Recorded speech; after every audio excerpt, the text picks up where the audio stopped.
What's up, everybody? Terrestrial Trucker, you know who I am. Me and who else? Thorbug! We are back with another brand new video, so let's get into this.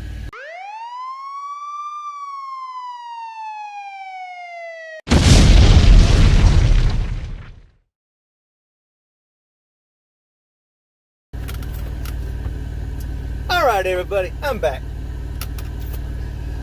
Had some people ask, what was it like on that first year? First year as a truck driver. What was it like? Well, you want to be honest? Scary. Yes, I said it. Scary. That first year that you're out, you go to a company, you get on with one of these big mega carriers. They have all their little training things that you got to do. They've got their training courses. Doesn't matter what kind of, truck driving school you've been to or whatever, you still need to go through their deal. For me, went to Stevens Transport in Dallas, Texas, or Garland. They claim Dallas. It's technically Garland. But I do the same thing. I live on the Atlanta outskirts because, you got all these little areas right there around the Atlanta Loop. I still consider it Atlanta.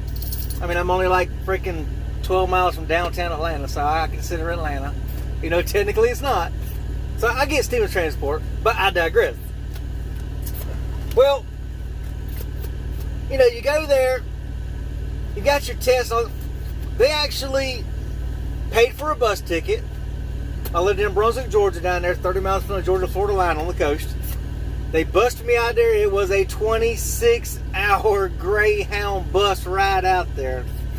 Left on Easter, I believe. It was Mother's Day or Easter, whatever it was. It was in April, so it was probably Easter.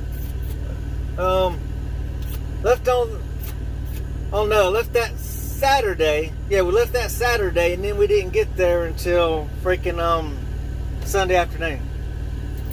Man, that was a long bus ride. We're talking 26 hours swapping Greyhound buses here and there. You get to this point, you swap over to this one. There's all these pickup drops-offs, pickup drop-offs, pickup drop-offs. Then you switch again. Pickup drop-offs, pickup drop-offs, then you switch again. Then you get there, and then they put you up in a hotel. Stayed in a hotel for a whole week because the training was a whole week long.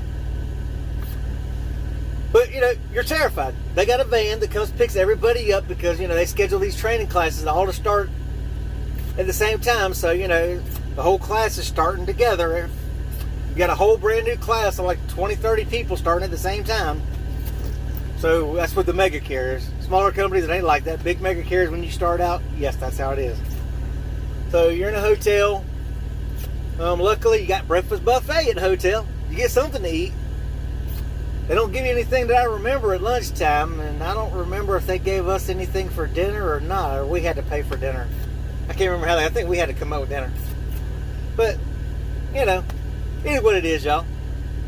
You do your thing, you're terrified. You don't know anybody, you're in a different city, a different state for most people. Never been on the road. Never been in a truck beside in truck driving school. So, it's a scary situation. Then you get there, you meet your instructors and this and that in class. You're in class, you got book work, paperwork, you got road courses, you got road tests and things like that you got to go through.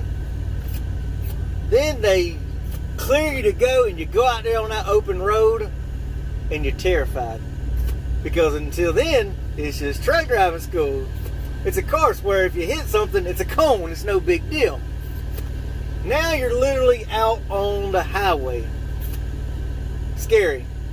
You're out there sweating and you're worried about these turns. Starting out, the average driver, there are some exceptions, but the average driver doesn't have the money to start out for a CB if the truck doesn't have it.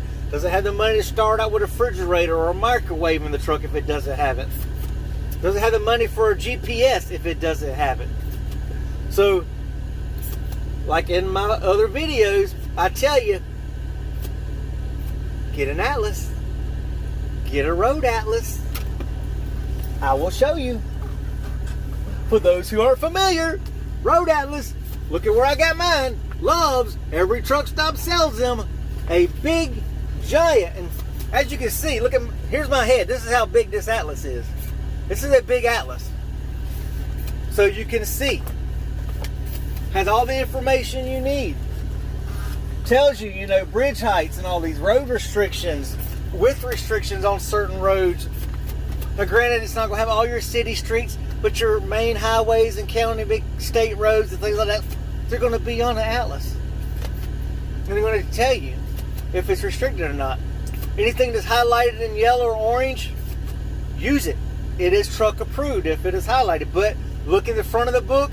In the front of the book, it tells you what's approved and what's not. It tells you restrictions. Use that, y'all. Making these turns, you're terrified, you're scared to death. You can't blame them. I'd be terrified and scared too.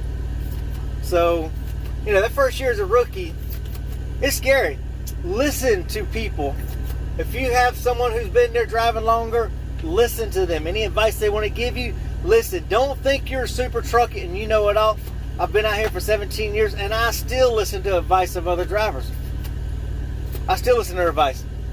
So do it, y'all. Don't be scared. Listen to what people have to say. Sometimes they can save your butt and save your life. Going down mountains, make sure you keep it in whatever you went up in. They say you go 1 to 2 gears lower than what you went up. So if you went up in a freaking 5th gear, go down the mountain in freaking 4th or 3rd gear. Save your life. Some training schools, they disable the jakes. At Stevens Transport, they disable the jakes for like the first 12 weeks. They want to make sure you can drive that truck and handle the situation in case you don't have jakes. In case your jakes go out, they want to know you can get down a mountain safely. So you don't even get the jakes turned on for like 3 months at Stevens Transport. Or at least that's how it was with me when I started in 04. So listen to the advice of other people. They tell you. If they show you how to back up, listen to their advice. Anything they're trying to tell you to do. They're showing you how to better maneuver around curves. Listen to their advice, y'all. It'll save you a boatload of time, because that first year is terrifying for someone out there on the road with 80,000 pounds and you're worried you come up all of a sudden on a freaking bridge height and you're like, oh crap.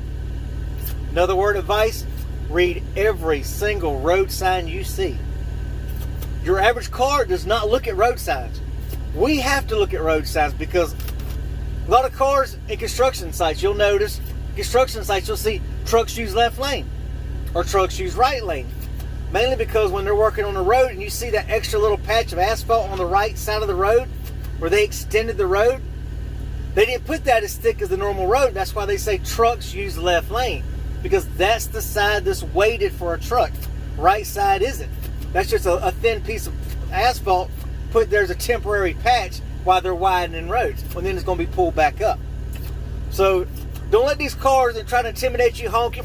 They've done it to me. They'll pass me on the right, ride by and flip me off, tell me I'm number one for being in the left lane. I'm sorry. Look at the sign. There's a sign right there. Matter of fact, in that 10-mile section, I passed 3 signs that said trucks use left lane. Don't let cars intimidate you. You do what's best for you to stay safe, to keep you safe and keep the people around you safe. Don't let these cars intimidate you by blowing the horn, running around, flipping you off, running in front of you, hitting the brakes. Try to keep you cool, try to keep your composure, and do what's right and what's safe, y'all, and you will survive that first year. The first year is the scariest. After that, it does get better from there. Now, are you never going to be scared? Nope. There's times out here where somebody come out, they jump in front of me and they hit the brakes and I hit the brakes and they're spongy and I'm trying to stop and it doesn't seem to stop. You talk about someone who literally feels like they're about to soil their pants. It's happened. But what can you do? You just suck it up. You just do the best you can, and you stop and you start praying. But don't let people intimidate you. You do what's best to keep you and people around you safe, y'all, and you will make it. And hope y'all have a good, safe, blessed day, and we will holler at y'all later. Peace out.